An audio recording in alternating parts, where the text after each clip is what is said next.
It's funny, whenever I ask Germans if they can speak English, that's when Germans are so shy, you know, like, so shy. I say, hey, do you speak English? And they always say, oh, a little bit, a little bit. I only speak a little bit. An American would never say that. An American would say, of course I speak German, naturally. And then he'd wait 2 seconds and say, bonjour. That's what we do. And then somebody comes by and says, wow, that's amazing Spanish you're speaking there, amazing. You should be proud of your accent. I can hardly hear that accent. But it was hard learning German when I came to Germany because everybody speaks English. It's ridiculous, you know, it's ridiculous. Everybody speaks English, you know. You don't have that problem when you come from Africa and you speak Urdu or something like that, you know. You don't hear many Germans saying, you know, if you're having a problem with the German, we can switch into Urdu here to order your Starbucks coffee in Urdu, you know. I met my first German when I was in America. His name was Wilfried, and I thought it was a very strange name to be called Wilfried. But his name was Wilfried. His mother had a very difficult birth, and she wanted to punish him, so she called him Wilfried when he came out. She wanted to call him Thomas, but the birth was very difficult, so she said, fuck you, I'm calling you Wilfried, and it's your problem. But he was in our school. He was in our school, in our high school, and the whole time he introduced himself, and the whole time we were thinking, bah, does Wilfried speak English? Does he speak English? And then Wilfried stood up, and I'll never forget Wilfried in high school, in New Jersey. Wilfried said, hi everybody, my name's Wilfried. I come from Germany, that's in Europe, and I'm looking forward to an interesting and linguistically challenging endeavor this year. And it is my hope to be able to focus my energy on what it truly means to live the American experience. Thank you. Huh? And we said, fuck, Wilfried. You speak better English than us. And you know what he said because he was an asshole? He said, I know. I'm an asshole. In German, guys. Too much honesty. Too much honesty in Germany. That's what I learned. Too much fucking honesty. I said to this woman one time, do you think I'm fat? I was 5 kilos more than now. I said, do you think I'm fat? She looked at me and she said, not for an American. You know, and then she said to me after a minute, young man, was that not nice of me? Was that mean of me? And I said, not for a German. And see that you don't laugh at, you know? She laughed, but you know, because I didn't talk to you.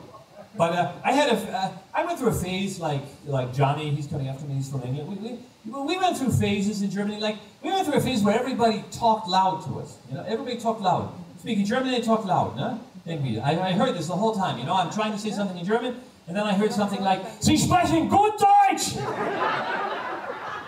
And I said, ich höre auch gut. And, but I had a friend from Africa, he had it really bad. He had it really bad. He was so dark, he was so black. When he didn't smile, you didn't see him. He was invisible to the human eye. You could not see him without his teeth. That's why I said to him, smile, man, because we need to know where you are in the room, so we don't feel afraid. And I was with him in a bakery, and we were looking for Brötchen. We were checking out the Brötchen, and we had this hobby. We checked out Brötchen, and we looked at our watches to see how long it took for somebody to actually talk to us in the Bäckerei, you know. And this older woman came in, this older German woman came in, and I'll never forget it. Huh? She said to him, you know, and like I said, we weren't so good in German at the time, and she said to him, Sie Brötchen mögen? Brötchen sehr lecker. Sie Brötchen kaufen? Brötchen sehr lecker. Brötchen mögen? Sehr lecker. Huh? And he turned to me and he said, shit, our German is worse than mine, you know? And I said, yeah, man, it really is. It really sucks. The German sucks. One time it was in Hamburg and I said, hey, does anybody speak English? And the guy in the first row said, yeah. And I said, say something. And he said, fuck you. And I said, can you say anything else? And he said, suck my dick. And I said, fuck you is mir lieber. Let's be honest about this. But I'm having some problems. I have a German wife. I mean, I'm happy with my German wife, but I'm having some problems where I bought her sexy underwear. Maybe you can understand this. I bought her sexy underwear for 150 euros. 150 euros. and there was no material. It was a... And I said to the people, I said, what do you have to spend to get underwear with material? And the woman said, a lot more than 150 euros. And I'm like, holy shit. And I go home and I show it to my wife, you know, I think she's going to be really nice to me, and she puts on this sexy underwear, and she looks at me and she says, I look like a prostitute, you know? And I said, yeah, isn't it great? You know? And we had problems, you know? We had problems. I have a friend who's frisch verliebt. Oh God, it's so terrible. Isn't it terrible having friends who are in love, you know? And you're married for 20 years, you know, and you're like, you know, she should be happy I haven't shot her yet, you know? I mean, I'm just kidding. That's the American. When I say shot, I mean, you know, I don't mean shot. I mean shot one time, not, you know. But my friend is so annoying, you know. He texts his girlfriend, his Verliebte. He texts her the whole time. I miss you. Küsschen, right? When are we seeing each other tonight? 2 Küsschen, no? I'm looking forward to seeing you tonight. 3 Küsschen, right? And she writes back and she's totally happy. You know, I'm looking forward to seeing you. Well, I tried that, you know, and I'm married for 20 years, and I figured, well, I'll probably get a similar response, right? So I text my wife, I'm looking forward to seeing you tonight. Küsschen. I'm so happy I'm going to be seeing you tonight. 2 Küsschen. You know, I can't wait for tonight. 3 Küsschen. She texts me back, are you drunk? You know? Like, are you on drugs? What's your problem? Are you on drugs? It's amazing. Like, did you notice this? Like when you're married, you do something nice for your wife. Like one time, I bought her flowers, you know, and she looks at me and she says, "What did you do wrong?" You know? It's amazing. You buy flowers, you clean the apartment, and she thinks you're fucking some au pair Mädchen, you know? I'm like, no, I'm just trying to be nice. Just trying to be nice. I have to go and visit my relatives in America in 2 weeks. I have to go. I'm flying with Lufthansa, you know? And I don't like flying anymore because I don't like the security checks at the airport. I don't like that. I find the anti-terror security checks too simple, right? They're too simple. I don't think that the questions are hard enough for terrorists. I think terrorists are smarter than the questions that they ask. Last year, I flew to America from Frankfurt. I check in, the woman said to me, I have a few questions for you from Lufthansa. I have a few questions. I said, okay, no problem. She said, first question, are you a member of a terrorist organization? And I said, I'm married. And she looked on the list. She was like, oh shit, maybe it's on the list. I gotta check, you know. I have to do my job. I mean, is that a question you ask when you think the person is a terrorist? I can't imagine a person goes, oh yes, of course, I'm a terrorist. Thanks for asking. It's a very hard job and I don't get much appreciation, you know. There's a lot of stereotyping about terrorists. It's terrible. You know, then the next question she asked me, did anyone help you to pack your bags? It was like Sendung mit der Maus. Did anyone help you to pack your bags? Did anyone help you to pack your bags? Then she asked me in German, hat jemand Ihnen geholfen, Ihr Gepäck? Did anyone help you to pack your bags? I thought it would be so much fun to say only my friend Mohammed. You know?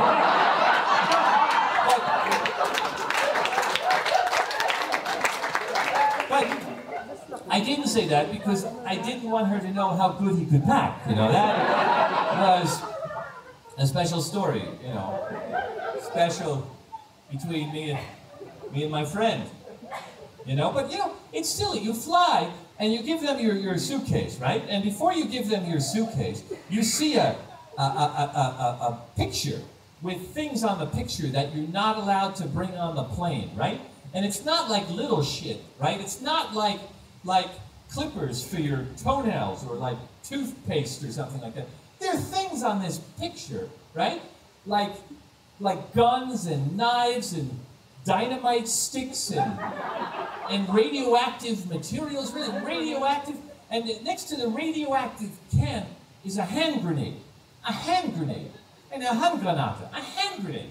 And I ask myself, every time when I fly, I ask myself, are there people who want to check in with their bags? And then they see this sign, and they think, oh shit, we didn't know, you know?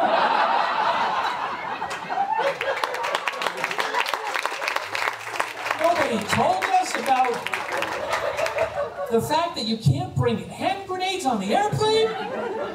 How am I supposed to have fun on the airplane without hand grenades? Fucking fuckers! Fuckers!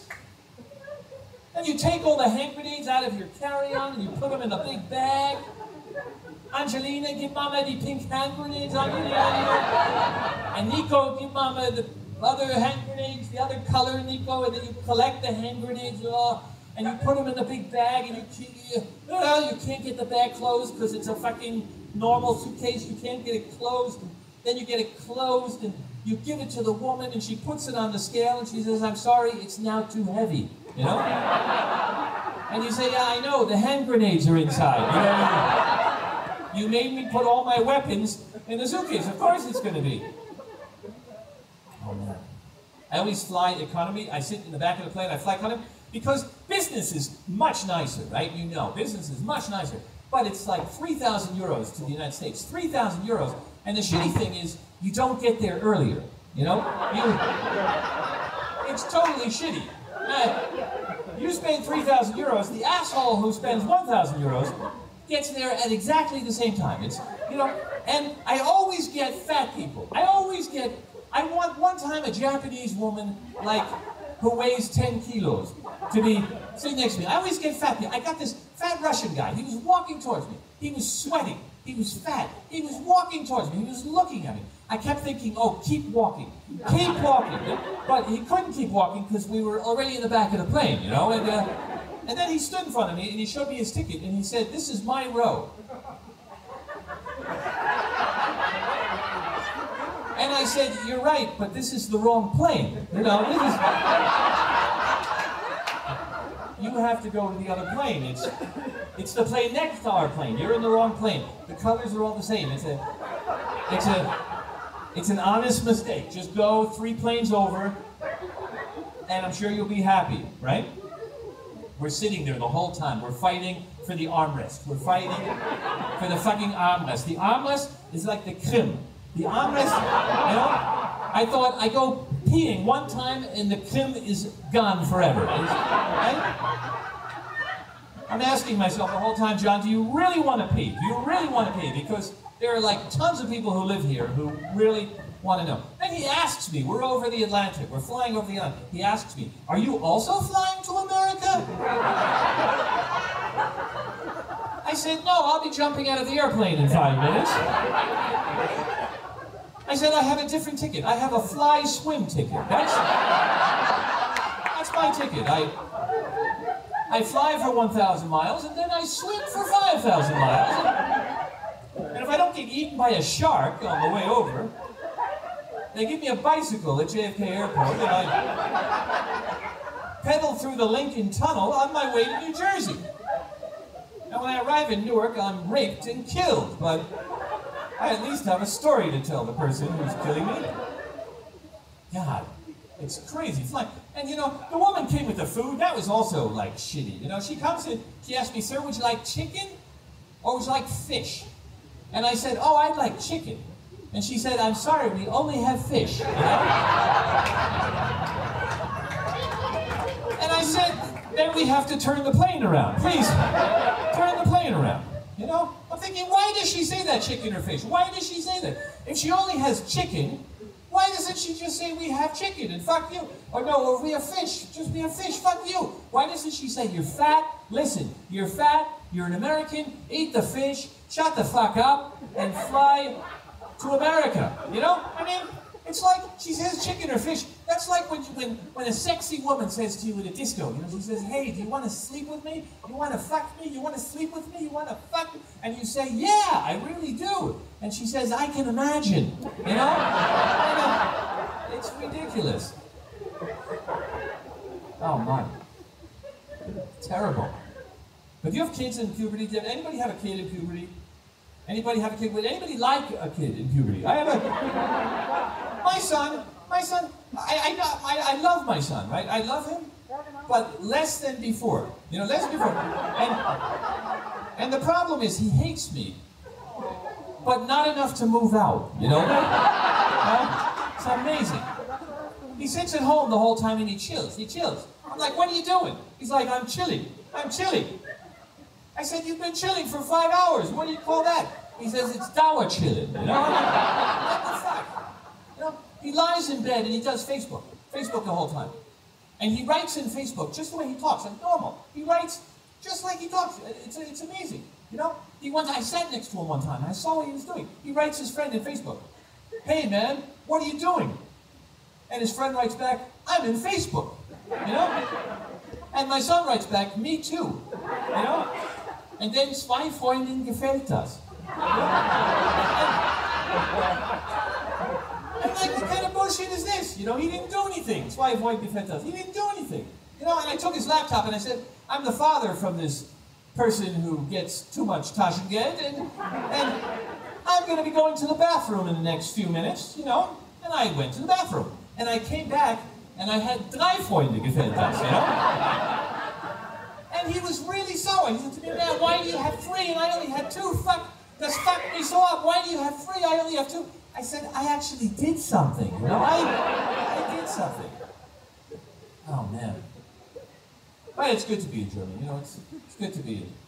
It's good to be. Really, it's pretty good. You know, I mean, what I like about speaking German is when you swear in German, you can swear exactly, right? Like in America, when you swear, it's so imprecise. It fucking pisses me off, you know? You say, fuck you, fuck you, fuck you. There's no added information. You know, you don't know what the other person is supposed to do, you know? Fuck you, fuck you, fuck. But in German, there's so much precision. We say fuck you. In Germany, people say fick dich ins Knie, you know? It's amazing. You just don't say what. You also say where. You know? It's fantastic. You know, I was one time walking in the Fußgängerzone, and a guy said to me, hey, Alter, fick dich ins Knie. And I said, the left one or the right one? And we talked about it, and you know, and we formed a working group, and we figured it out. It was good. But I tried to do that in America. Like, I tried to help my American friends and strangers, you know, to be more exact, right? To be more German. But they don't learn. They don't fucking have a clue. They don't know. I was in Central Park one time, and the guy said to me, hey, asshole, fuck you! Just fuck you! And I thought, oh, this is a good opportunity to practice my German precision on this guy. He said, hey, asshole, fuck you! And I said, yes, but where? And he was completely confused, you know? And I said, in Germany, the Knie is a possibility, you know?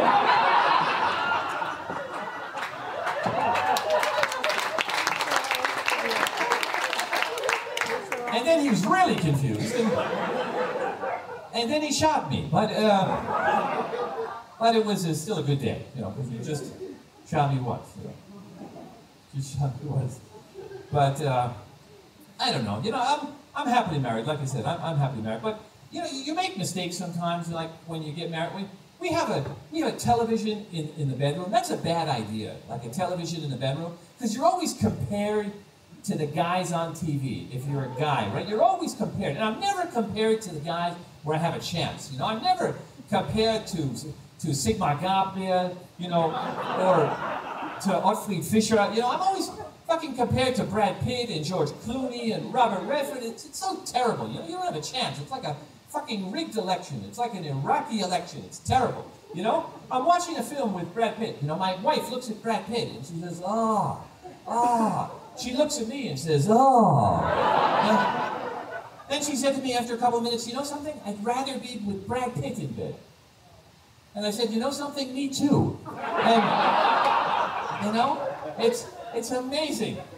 Right? Do you have a television in your bed? No. No television. It's a bad idea. We were watching one time, here's one for you, Frank. Here's one. We were watching one time Indecent Proposal. You know what Indecent Proposal was in German? Unmoralisches Angebot, right? Unmoralisches Angebot. We're watching this film. Now, Robert Redford gives Demi Moore $1 million for one night with Robert Redford. One night with Demi Moore. Robert Redford was paying, right? You know? And my wife says to me, we're watching the movie, and she says to me, hey, what would you do if Robert Redford gave me $1 million for one night with me? And I was honest. Because I live in Germany. I say, why would Robert Redford